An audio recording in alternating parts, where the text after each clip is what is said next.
We're just going to go and rescue one of the club boats over there that's broken its mooring. I've just been looking at it with one of the other guys, and it's actually the chain's chafed through.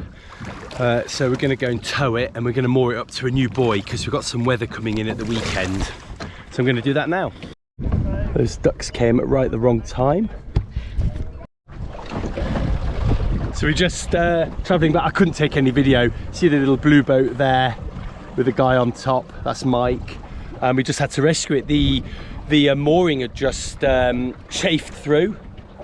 So yeah, I thought I offered because I thought, well, they were going to get it off at the weekend, but there's some nasty weather coming in this weekend. There's my mooring and Mockindi. She's sitting very pretty in the water. So anyway, so we decided we'd go and get her. So I gave her a good old tow. Heavy boat though.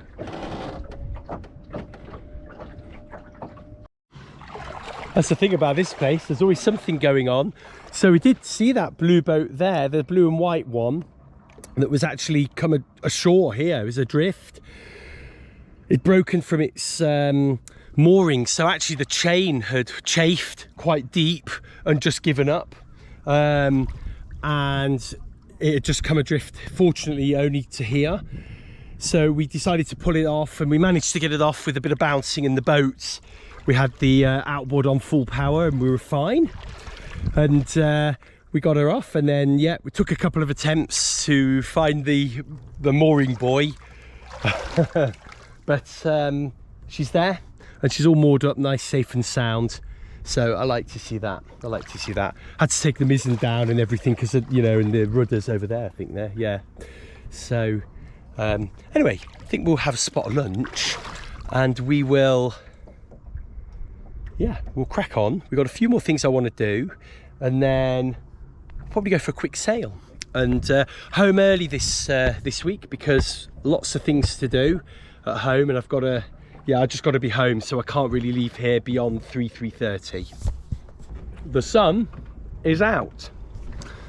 It's been quite a grey and dreary day today, but it actually still quite warm and has been a respite from the recent weather. We've had 3 record-breaking days. They have been stifling, and when you're used to sort of 15 to 18 degrees summers, I think it was 37 in Liverpool yesterday, 40 in some places.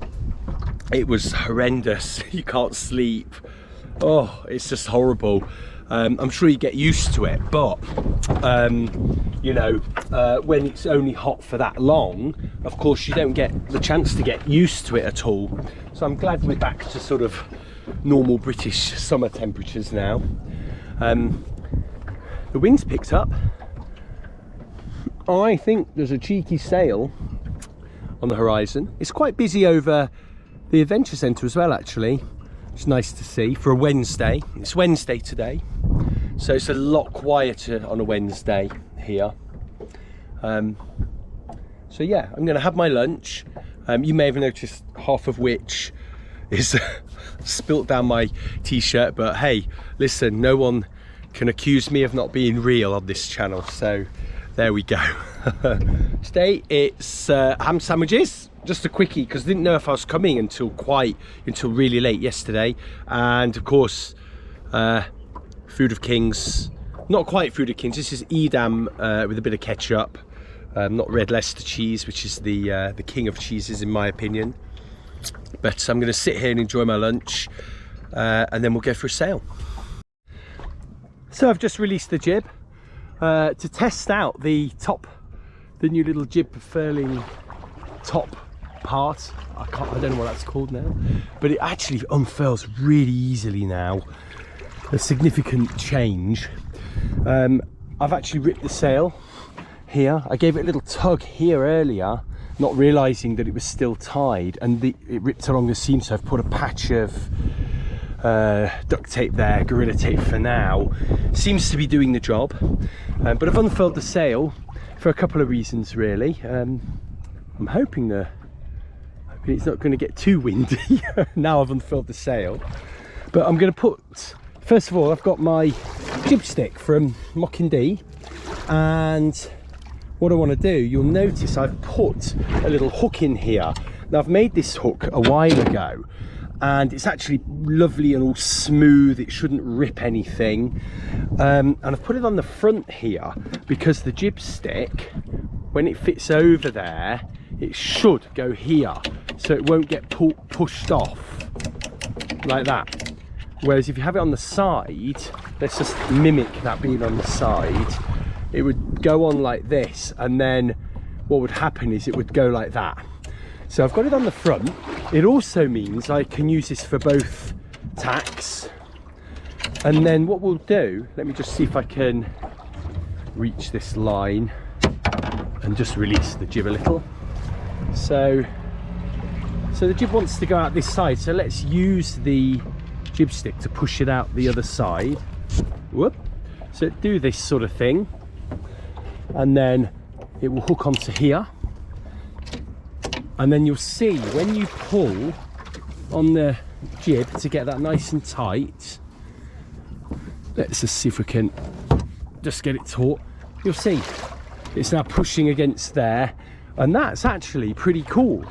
That will actually fill. I mean, in a perfect world, it might need to be a bit longer, the jib, but one thing I've been struggling to do is get the sail to set on the opposite side to the mainsail for goose swinging or wing on winging, and this should help with that. And you know, I like to use what I've got before I make something else, but you know, if I have to make a new jib stick, I just have to get a longer piece of this. So okay, so that's the jib stick. Hopefully we'll get a bit more use out of that in this boat. In the mirror, it's just a little bit hectic getting the jib stick to secure and things like that. It got to the point where, you know, you started to sort of not maybe want to use it. So yeah, I'm hoping I get a bit more use out of the jib stick in the lugger. The other reason I've got the jib open is I want to put some telltales.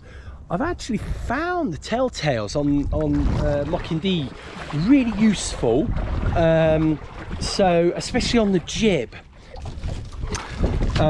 Now the idea is you put the red on the port, the green on the starboard, and then the idea is that you put them about 12 inches in from the luff, so about here would probably be okay, and then you put one on the opposite side. And then you just have to space them out, so you can put 4, you can put 3.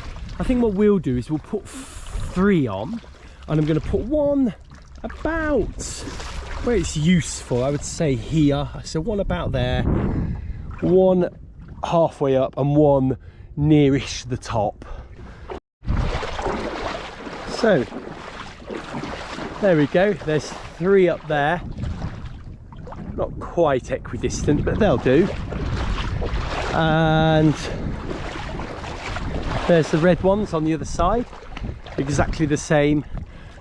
That should help point when beating, and I think you can use them when you're reaching as well. I'll do a video on telltales when I know a bit more about them. So I've actually also got what are called shroud telltales. So these can just go about here. So that's why I put the cleat a little bit higher, because I knew I was going to fix these. And these just go like this, and they give you an idea of where your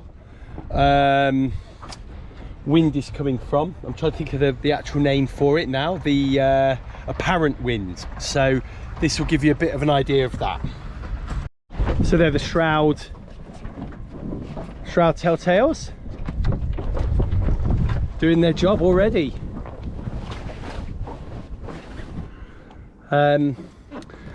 So they should, I'm just trying to get out the boat while I'm talking.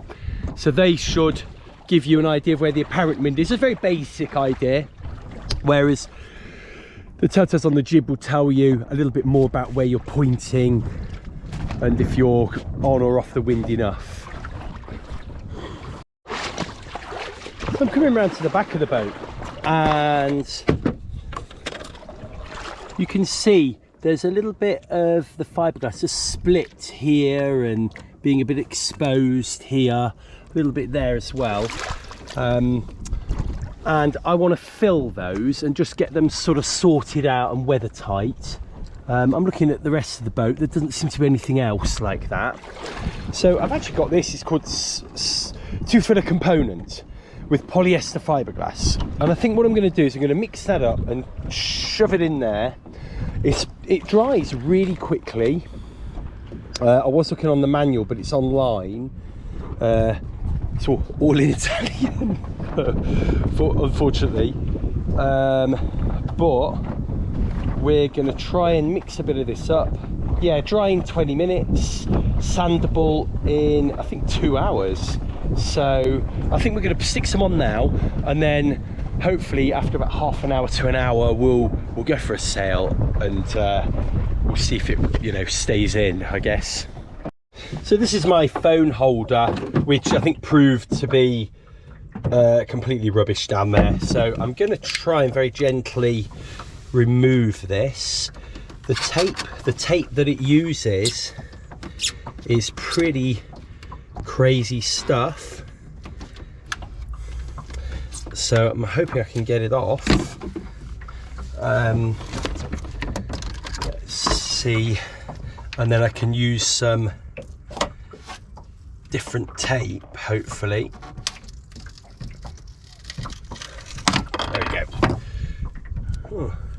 So actually I've got this one, which is like a, you know, like you have in a car, and this would stick on the windscreen, and these are actually really good.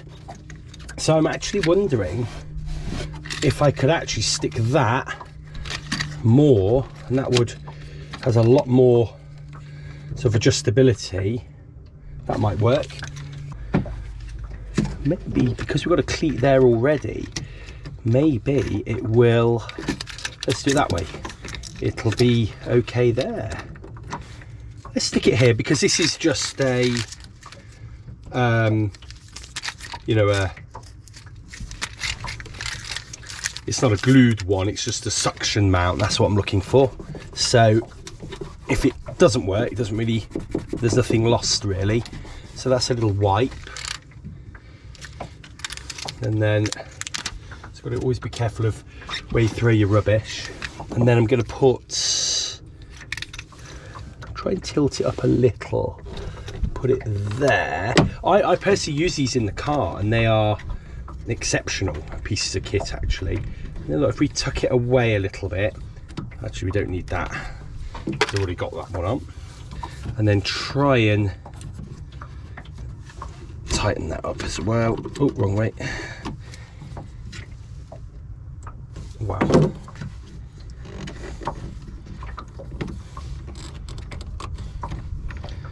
Tighten that in like that, and then that can go round like that.